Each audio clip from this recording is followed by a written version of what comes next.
what's also weird about this camera? You can't get your hand between the viewfinder, and I've never had a camera like that, ever. The old Sony M3 was like that.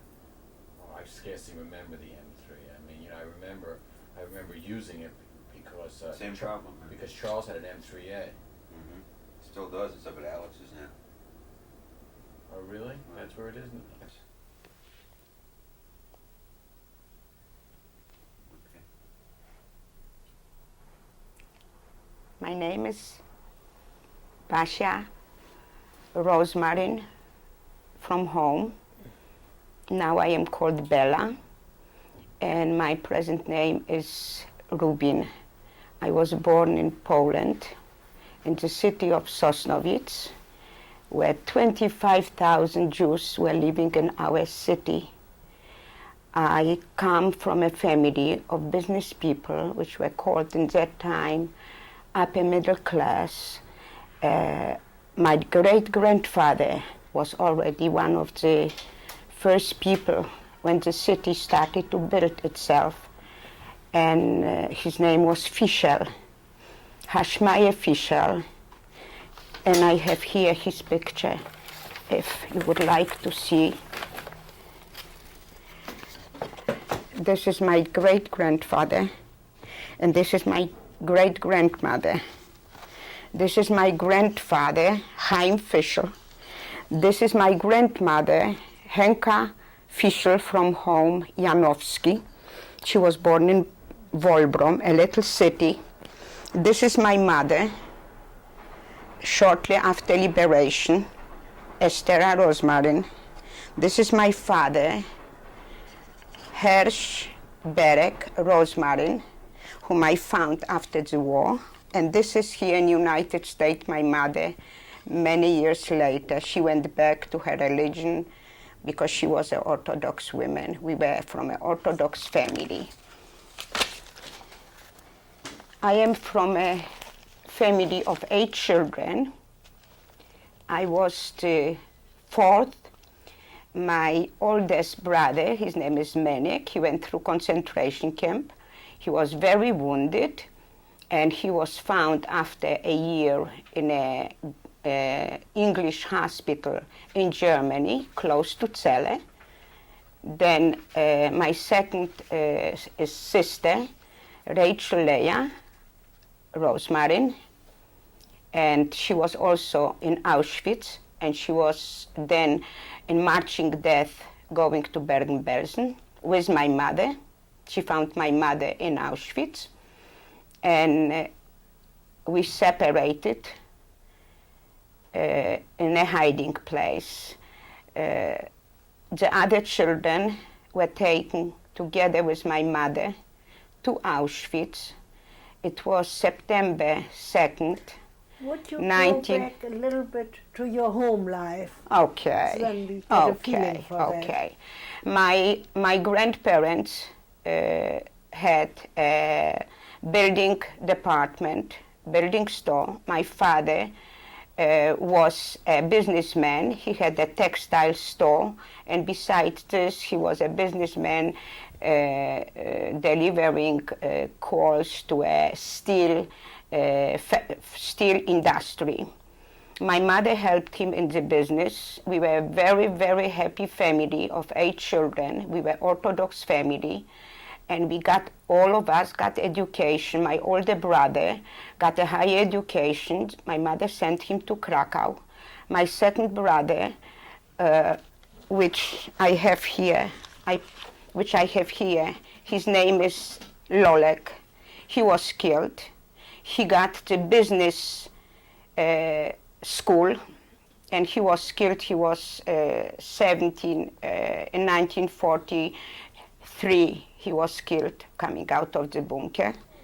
This was my second sister, Miriam. She was just 13 years old. She was killed in Auschwitz, taken and burned together the first day of deportation. This was my little brother, Kalman Hilush, and he was together with my mother taken to Auschwitz, and the same day burned alive in the gas chambers. with the rest of this was my youngest sister, Doreczka. It was called Voira. And she was also taken together with the rest of my sisters to Auschwitz and burned nearly alive. And they were taken away from my mother's hands. They separated them separately. My mother looked very young, and they separated the children from my mother. My father also went separate. And in Auschwitz, they didn't see each other, my mother and my father. They didn't know later on about each other. We had a very good youth, happy life, well brought up.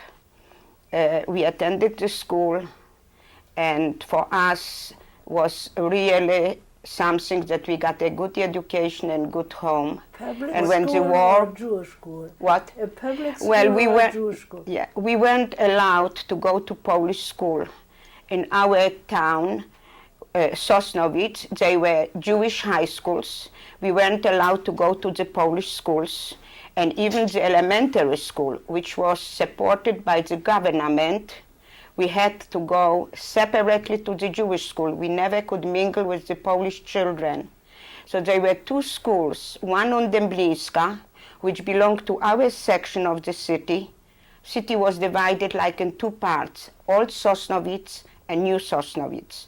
And the other, New Sosnowiec, was another Jewish elementary school, which was on Ostrogórska.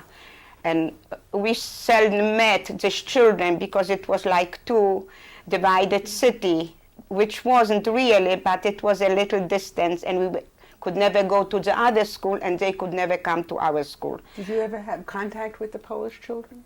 Well, the Polish children were very hostile. We were really very afraid many times to walk on the street at night.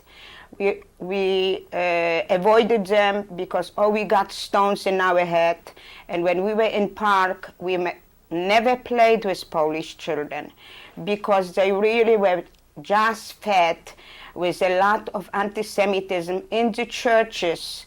They were told that we killed Jesus, and they were running after other children, throwing stones, saying, "You killed Jesus." And we didn't understand why they are saying, "I wouldn't kill a fly, and how could I kill somebody human and a saint?" Which I knew because we had maids and we had help in our house. And they sometimes, to us as children, they used to say, "You know, our priest says that you killed Jesus. Did you kill it?" I said, "We wouldn't kill anybody because in our religion we are not allowed to kill anybody. We respect everybody, and I don't know, we suffer for nothing." And you know, they got used to my saying, to my sister saying, but inside them they always look at us, especially when the holiday Pesach came. So we really felt it on the street.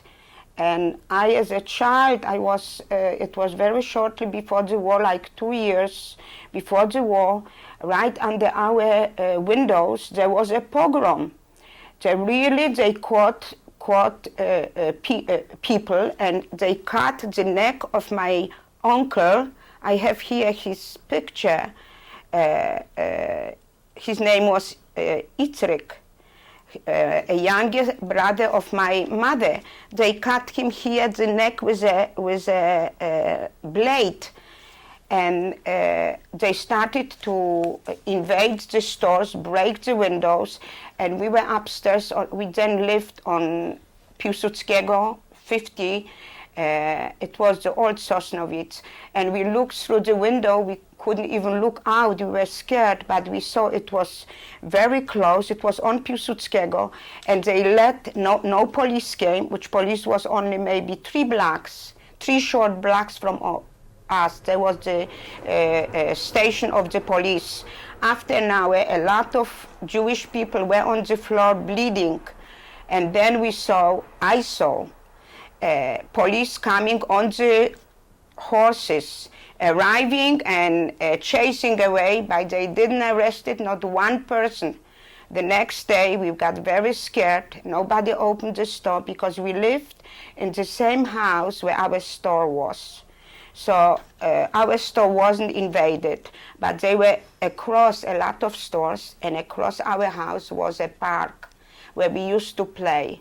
And then for a week, we were scared to go out because we didn't know what the next day will bring. And we grew up in a city around the Polish people. There were some very good people too. I cannot generalize it, but I am talking about general attitude of the Polish people, which I nearly lost my life when I went out of the hiding, and I was caught by a Polish in the bushes. And I just prayed he should give me a little bit of water after 11 days of hiding. And he looked at me and he said, "You are Jew. You will go and be killed like the rest of them." And he caught my hair. I couldn't walk in that time from the bushes. And because it was harvest, it was everything cut. My knee were bleeding. I couldn't stand on my feet because 11 days I didn't eat, I didn't drink. So I was crawling, but not walking. So he pulled me with one hand. He carried his bicycle that he went to work. And he came back to look for me because I saw he didn't want to give me the water. And I ran back to the bushes to hide myself again because I saw that I hit the wrong man. And he found me. He pulled me down where I crawled the whole night from the hiding to come to the Polish side and to run away. He brought me back to the Gestapo, and I was sure I will be shot. But I will not continue now. I will continue when I was in hiding. So this was until the war broke out. When the war broke out, we were all together. How old were you then? 14. I was 14 years old when the war broke out. And I just started my high school. And my father sent us all he believed in education. So my sister continued because in Poland, you couldn't, if you couldn't afford, you couldn't go to a high school. You could only finish elementary school. And if you were on stipendium, then the city or the school send you 1 or 2 students from the hall. So for Jews, even if they were very, very skilled, very intelligent, if they didn't have the means, they couldn't follow the higher education. And if their father was a shoemaker, they had to stay as a shoemaker. If the father was a hairdresser, they had to stay. Only the people that could afford to pay their education could continue to go to a high school or to the university, which also in Poland was very restricted. Some people went to Sorbonne or to England because they felt a lot of anti-Semitism in the university. So there were very few, which I heard of, that went. My brother didn't attend the school, my oldest brother. My mother gave him private tutoring for each subject, another teacher, and by 6 months he went to Krakow to the school which was called Wiedza, and he had to give up the exam because he was very, very religious, and he wanted to be doctor, rabbi, so he needed a higher education and college and university. So he gave up the exams every half a year, and they didn't allow him to have a cover hat. So he went only for the exam and came back home. So that's how the schooling looked in Poland in that time. And when the war broke out, we took a wagon. We heard that it will be very bad because we heard already from Germany what was going on. And we decided to run away to a very little town. What did you hear was going on? That we heard that for the Jews, they are really restricted and they are shut upon, and a lot of German Jews that had any background from Poland or their parents were from Poland, they were sent to our city, which was called Zbąszyn. From Zbąszyn, they accumulated them in the city Zbąszyn, And all of a sudden we heard that the people from Germany, from the city of Zbomshin, arrived to our city, but it was already when the Germans were inside, not before. And around our city, people ran away like Koenig City, and it was not far from our city. So when we heard, my father decided to go to a very small town away from the city of Sosnovitz, because our city was an industry, coal and mines were in our city. And my father figured out, he was a very, very smart man and pretty known in our city. They respected his opinion and his name. And my grandfather, Chaim Fischl, the same way. He spoke beautifully Polish. He has connection to very high official in Poland because his father was already there. And he came from 11 sons. And every son got like big lands, and they built on the lands. My grandfather's brothers. So it was a pretty known name in Sosnovitz. When my grandfather heard that we are leaving the city to run away, he was like heartbroken. How could you leave? But he understood that my father with 8 children shouldn't sit when the first entrance of the army will come and they might shoot everybody, because we heard about a lot of shooting. So my father took the wagon, and we all, with a little bit belongings, what we had, and we started our trip through the little town. We arrived to Walbrom. When we arrived, we already just one day and they were in. So we were very lucky, but it didn't last too long. In a couple of days, we heard that they are entering Walbrom, and they are shooting every man that they are coming across. So we were, by my aunt, also Rosemary, she gave us a hiding place below where she lived. All the men were downstairs, and my mother with the children and the rest of the family, we were standing by the gate, because if we wouldn't open the gate, they will shoot. They came with tanks, and they came on motorcycles. The Germans. The Germans, yes. And it was like on September, I think September the 1st, I don't remember, but it was to Sosnovitz. They came like on Monday afternoon, and in that day we were in Walbrom. So my father decided after 2-3 days we have to come out, because we were 8 children. We couldn't be in a small, there was only one big kitchen and a little corner. People lived very limited in the little town. So, and she had chicken farm. And we weren't used, we were from a town. So the smell, and it was different. It was beautiful. She received us, and she didn't mind we are staying. But my father decided to look for an apartment of our own. And my mother went out to look, and she found a room. And it took only one day, and the next day, next to our door, they arrived, soldiers, dressed like Polish, and below they had the SS uniforms. They spoke inside. When I came, one of them didn't have a button, and he knocked at our door and asked if there's somebody who could sew the button. And I volunteered, and I went to the room next to our one room in Walbrom, and they were sitting in black uniforms and speaking German with a lot of money, cases of money around.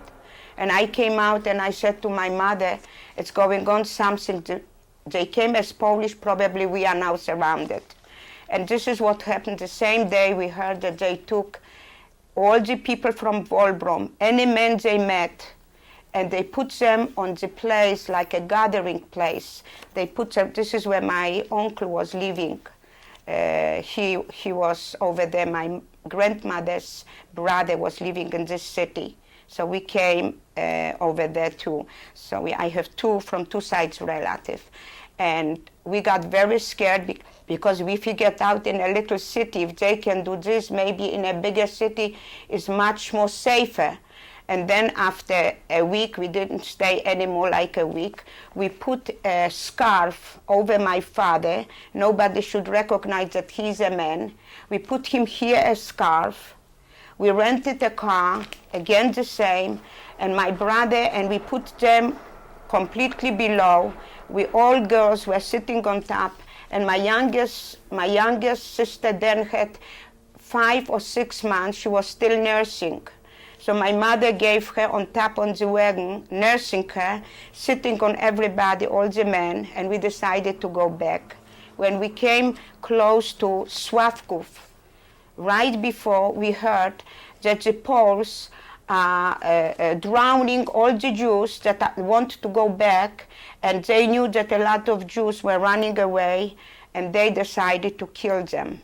And a very good Polish man saw my mother with the little children, and he came and he said, "Mrs., don't go this way because they are drowning all the Jewish people, and I see you are Jewish. Come, you will sleep tonight in my house, and the next day I will show you a way not to go through the river." It was very low in Sławków, the river. So he really took us over there. We slept over, and we arrived to Sosnowiec. When we arrived on Sosnowiec, we arrived on Friday. It was only one night that we came back to our apartment, and it was in a new house that my father just finished to build on Stara p1of3, and we were living there on the first floor, but just across, like half a block from us, was from the old Sosnowiec, the biggest synagogue. From our house, from the third floor, you could see the synagogue, just to look. And all of a sudden, in the middle of the night, we started to see a big fire through our windows. And this was our welcome when we came back from Walbrom. We all ran to my mother's bed, I remember like today, and we were sure that our houses will be burned too, because it seemed so close, it was so red all around, and the sparkles were coming. We closed the window, and we said, this is the end. This is the end of the Jewish people. And the next day, nothing happened to our house. We came out of the house and we heard that the synagogue, just the synagogue, no human life was involved in this synagogue. But in the same night was the big synagogue in the other part of Sosnowiec. Then we heard every surrounded city of Sosnowiec, every synagogue what was there, the same night was buried off. So this is how they started the first week of welcome. The minute they entered, my old uncles stayed in Sosnowiec. We were the only one. They were all men gathered wherever they found a man, and they gathered like 7,000-8,000 people in one place by Shine in the city, and they terrorized all the people inside this Shine. My uncles were there. When we came, we heard all what they told us, that we were very lucky because my 2 brothers would be taken. They were already grown up, and my father. And they cut off all the beards, and they sent, even nobody had scissors, that they picked up a man. He should run as fast as possible to come back, and one had to cut each other. They kept them for 3-4 days without food, and it was just September, very, very hot days. And then after a couple of days, this is what all my uncles told me, what they went through over there. They were living also in Sosnowiec, my father's brothers. And then they wanted to kill the rabbi. They wanted the rabbi, and they couldn't get the rabbi. Nobody gave up the rabbi. Finally, they let them go. Our hell started because, first of all, we couldn't go anymore to school. All the schools were closed, but they opened for the Polish people. They opened like 4 months later, 3 months later. Was it for in us, never opened. 1939? What? About which year was it? 1939. This was the right September 1939 where they entered. So we knew it's finished. Our store was not supposed to be open anymore. We never opened our store anymore. And we were still living in our house. Then no schooling. and my mother was with the 8 children, and with no books. We went right away. We were supposed to give away all the books we had in our house, no matter in what language it was. Only if somebody had a German book, this book could stay, but no Polish, no Jewish, no Hebrew. And then started after 1939, they started to look for people to go to work, to hard labor work. It started 1940. They started to send away.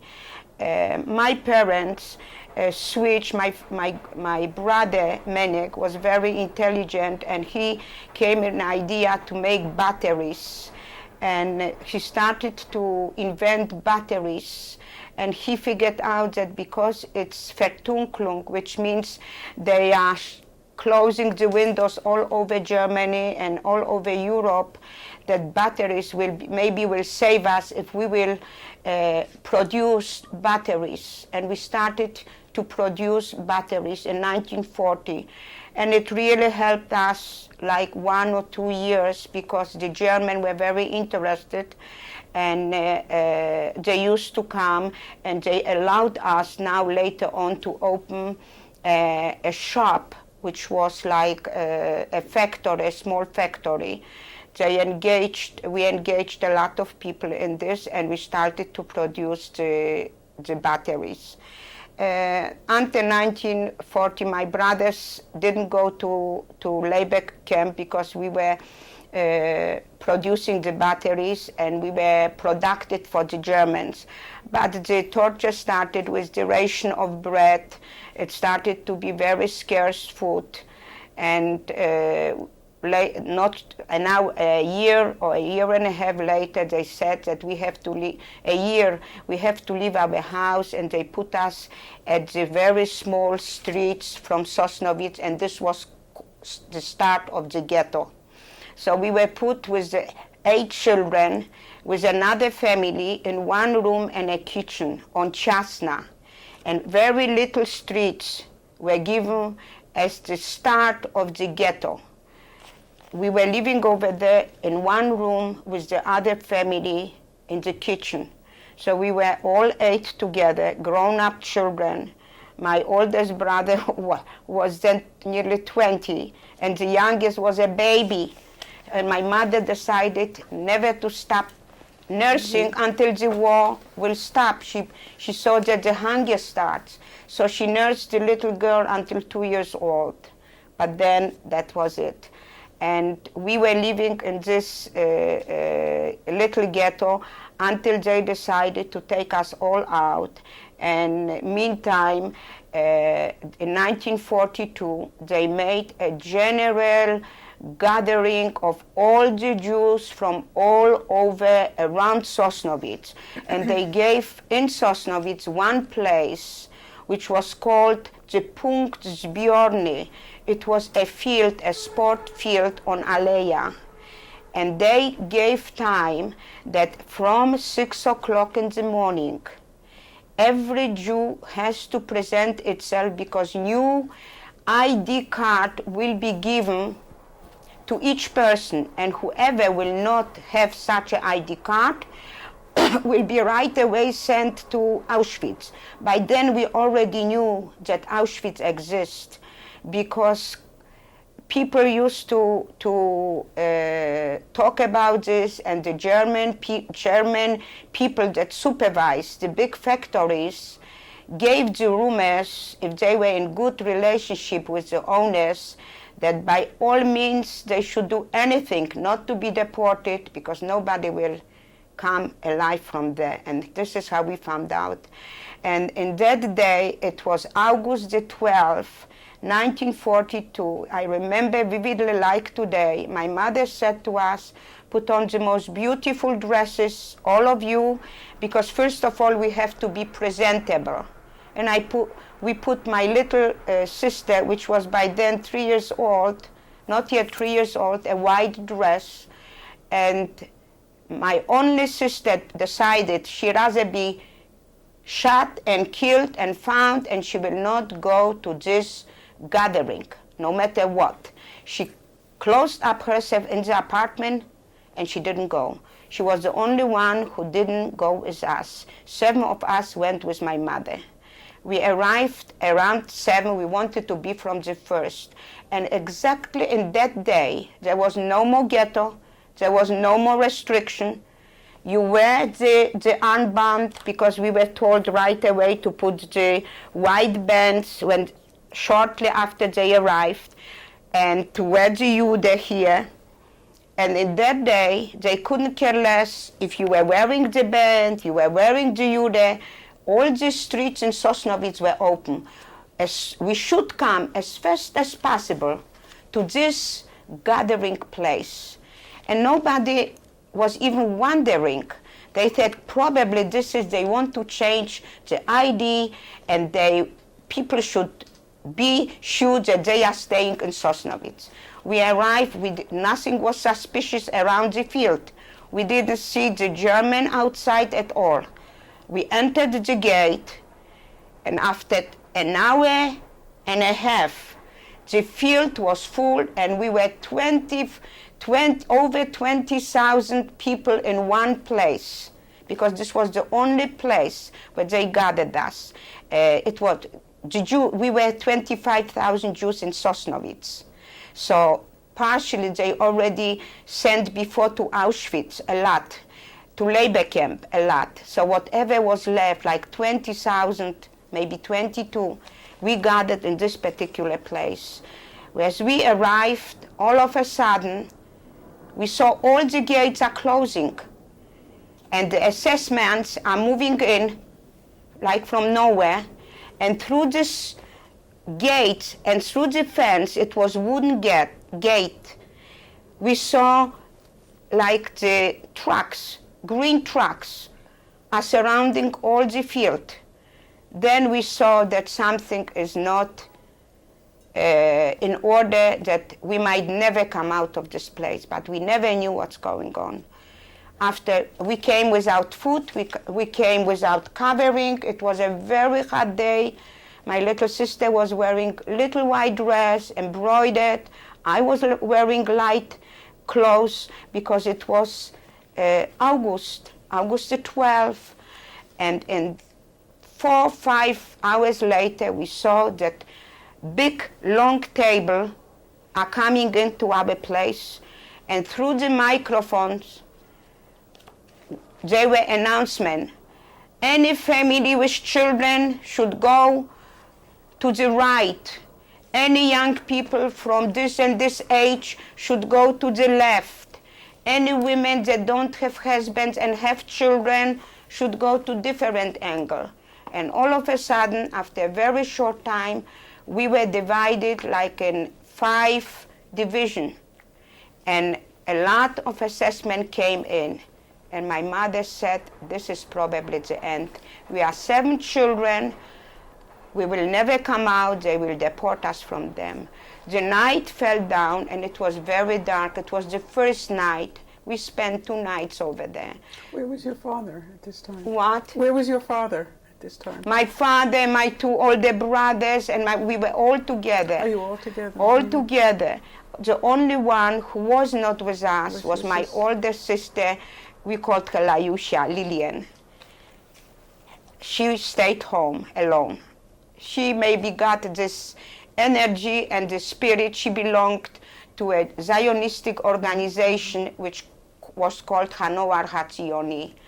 And maybe she got it. I didn't belong to an organization. Maybe I didn't have her spirit and her belief in this, what she said. She'd rather be killed or dead or whatever. Maybe she will survive, maybe she will fight, maybe she will go to a underground. She stayed home. So my mother was 7 children with my father. When the night fell down, all of a sudden they didn't put up lights, and they had 20,000 people around. They weren't prepared for a lot of lighting. And all of a sudden we saw people with ladders going around and bringing up artificial light, big reflectors, big lights that should spot us, spotlights. And my mother got an idea.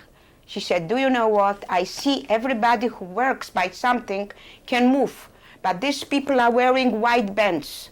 She said, we will tear off the white dress of my little sister, put on the white band, all three of you, and walk out. The child started to cry. She was without the dress, but we couldn't.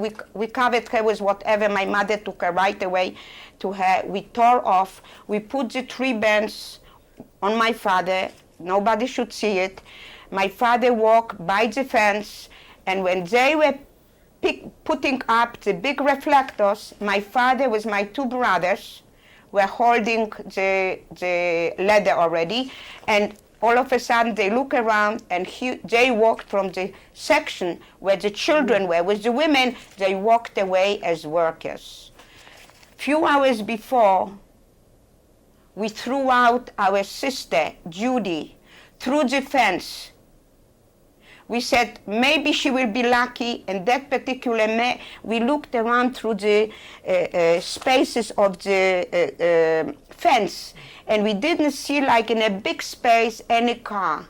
We pushed her up and we pushed her out. She should run away. She was then 10 years old, 10, not yet 11 years old, Judy. And we didn't know any more about her. So my father with the two brothers, and now Judy and my sister there, so four. My mother stayed with the four. I was the oldest from the small one. We were sitting and by the fence. We didn't move. My mother was scared she would lose the small children because my little brother was 7 years old. My older sister Marisha was 9 or 10 years, I get confused, 11, 12 years old. She was older than Julie. And the little baby, which was 3 years old. And I stick to my mother. All of a sudden, my mother said, we will never come alive. Let's go push forward. Maybe I will see. And the Jewish militia, the German engaged Jewish people to help them to watch that people shouldn't run from one section to the other section, because we were already divided. Automatically, when they announced, we followed the instruction. So my mother, she was a very brave woman. She was very intelligent and very brave woman. She said, you know, we will never go alive. We don't know how long we will stay. Let's move. Maybe people know me. Maybe somebody will recognize me. They will help me to take out one of the children one by one, that I shouldn't have four. We moved in front, but she lost me. I was, for some reason, I got lost, and she moved with the three children. And the next day, it was pouring, it was raining, and we were without food, we were without bread, the screams and the cry, no facilities. Wherever anybody was standing, this were the facilities of a bathroom. So we were like a mess, 20,000 people in one place. The screaming, children were looking for mothers, mothers were looking for children, husbands were looking because the pushing, nobody could stay on one place. We were very squeezed. There was everything congested. My mother pushed herself out, and she was just like in the front because around the table of the assessment, there was the Jewish committee, the whole Jewish committee. We had a Jewish committee in the city of Sosnovitz that helped, for some reason, to bring the transports that the Germans demanded.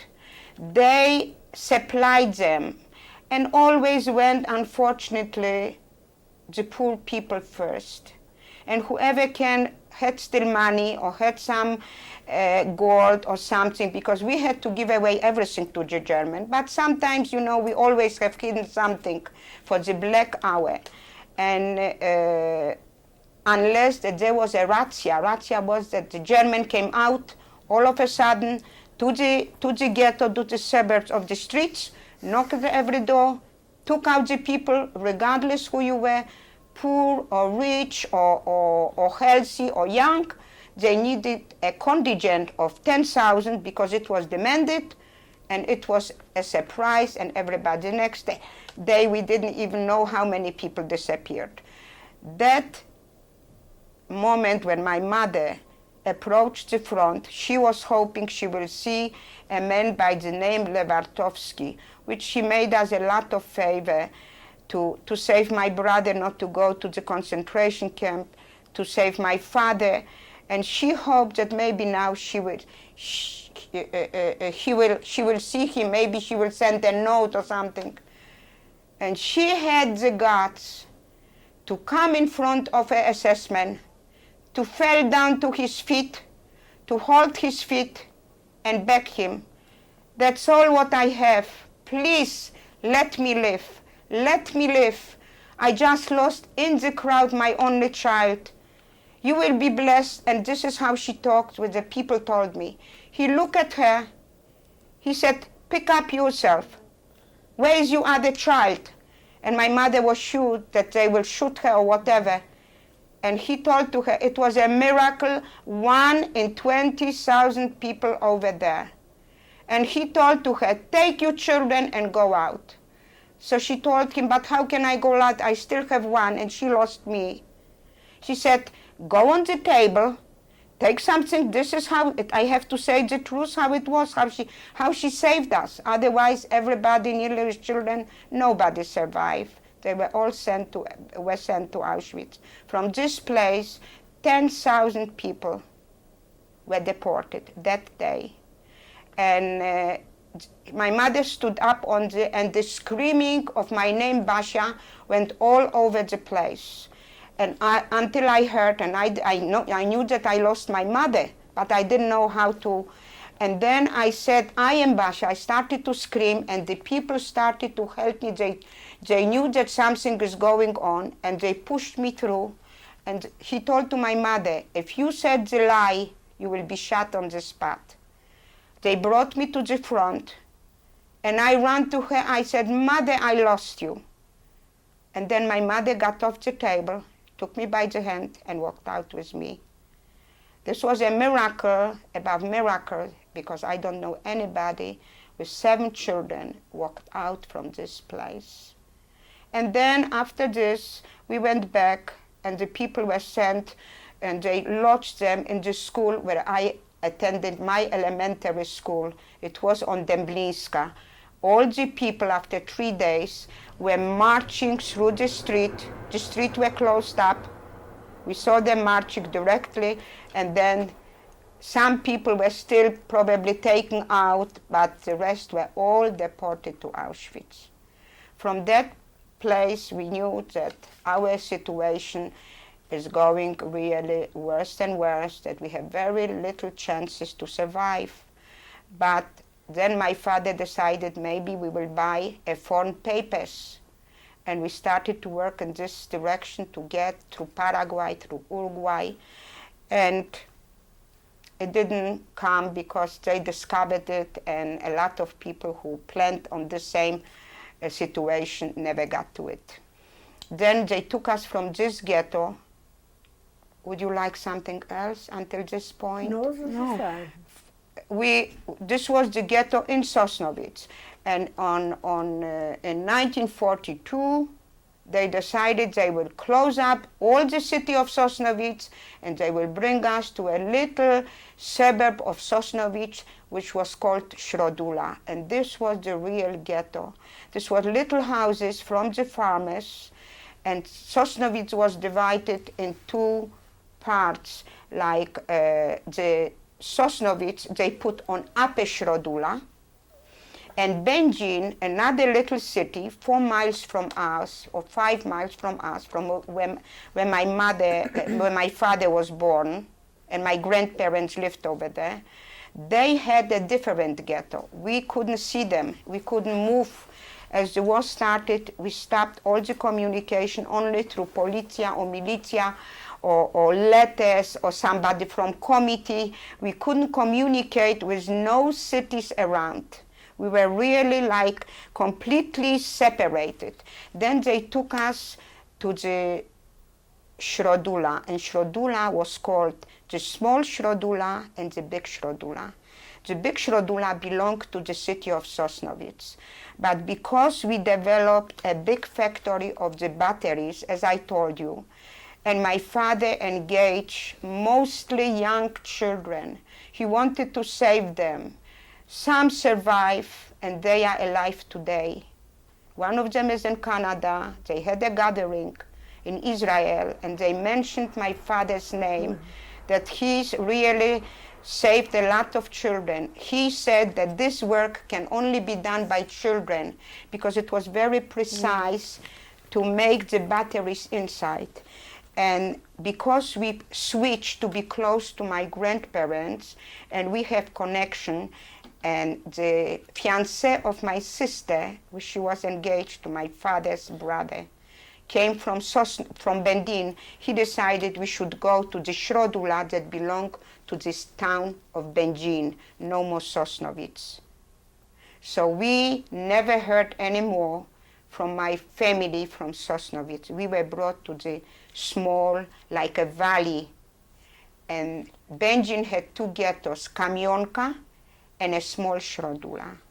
We were given one room with another family again, and these were very small rooms. And we lived over there, daily going to work, to the city, coming back. But the biggest disaster always happened that when we left for work, we never knew if we will come back, if we will find somebody still in the house.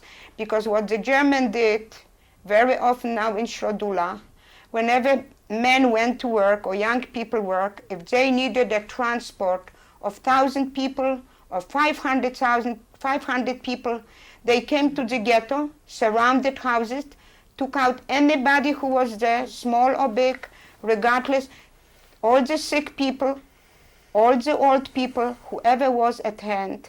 Because, by the way, I want to mention that I witnessed, before I went to Shrodula, before I was sent, they took out small babies from the hospital. Why I know this? We lived on old Sosnovitz, and this is where the only hospital was, and the only orphanage was, where we lived. And if somebody wanted to go, it was the main street, Piłsudskiego, where we lived before we moved. And trucks were going, and the screaming of little newborn baby. Then we found out they picked up 80 newborn babies. I saw it bundled down in white sheets in big trucks moving along the street. And in the same time, in the same hour, they went to the orphanage, and it was like counted. A baby was counted as a person. So this is how they took the babies from the hospital and the whole orphanage in the same day. When we came to Shrodula, my parents decided maybe we should sleep in the factory. We shouldn't go back to the ghetto whenever we can and nobody will find us. Many times we did it. Many times we couldn't because we heard that they will inspect factories. And the condition over there were very bad because this is granite. It's like black, like coal that you make the batteries. And if we slept over there during the night, the Fumes. dust went up, and we came out like chimney men. So we were all black around. So this was a big problem because nobody should have known in the factory that we slept over there, because we made believe that we are living, like, because we were the owner, we lived the last one, and we closed it up. My father had the key, and the German, they were called them Treuhändler, the supervisor. They bought off slowly the factory, they became owner, and they were in good relation because they were bribed a lot, they got a lot of gold from people, money, the produced money they took, nobody checked them, and we sent to Germany these batteries. We couldn't do it too long. The hunger was really getting to the Shrodula. We could only get on special coupons food contingent. You could get a piece of bread in 2 days, a little bit sugar, but we had a running water, which was already blessing. When we are, I don't know, okay. So we spent the days in ghetto with all children. We didn't go away to play. We didn't have toys. We didn't have books. We couldn't do anything. We were sitting to each other or taking a stone and moving it, the small children. We moved from Sosnowiec to the ghetto only with hand baggage. We were told not to take nothing more. So we took our covers. They allowed us to take, like everyone could take a cover, but and whatever we could carry. We weren't given trucks or anything, and then we should move on. In that time, we arrived.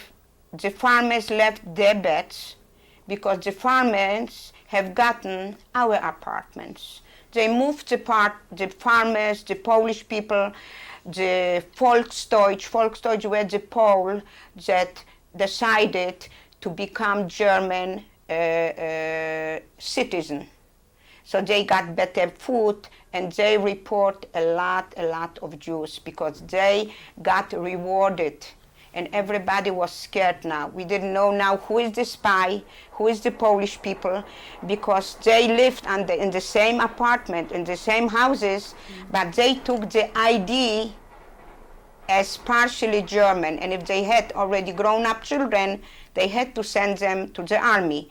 But they stayed home with good food. They could buy things like the German. It was really very privileged for them, but it started our disaster for the Jews because they were really spying on every move. We couldn't go out if a child, my mother sometimes wanted to send out the child to a Polish family that knew us for a piece of bread. We were scared that the next door neighbor who became a German associate will give out, and the Polish family could be really punished very severely. So it cut off our all resources of help. Underground, it couldn't, only the Jewish organization were giving out a lot of pamphlets to resist, not to come to the transport, not to report, not to cooperate, and to sabotage, to put in shoes many little notes when it's packed that the German people should find it. Any possible the youth organization they could do to make a resistance, which the Jewish committee were very much against them. This is the truth, because they were scared that they might say that they cooperate with them, and the Jewish committee stretched our being as much as possible, which Sosnowiec was maybe very lucky because they sent a lot of people to the labor camp, and you have a lot of people that really, some survived the labor camp, otherwise they would be now guests in Auschwitz. So in that case, we couldn't follow up the resistance too much because there was no help whatsoever from the Polish people. They really had to struggle to buy for any means they had. And we decided we are sleeping as much as we can in the factories, and the rest we have to come back to the Środula ghetto. It was Saturday, I remember vividly, like today, on Środula, the small Środula. We were outside, it was a beautiful day, but there were some rumors that the Jewish militia were coming down from the upper Środula. They had a path, that there was a communication between the police, Jewish police downstairs, and Jewish police from upstairs. We people couldn't move. We could only have a special permit.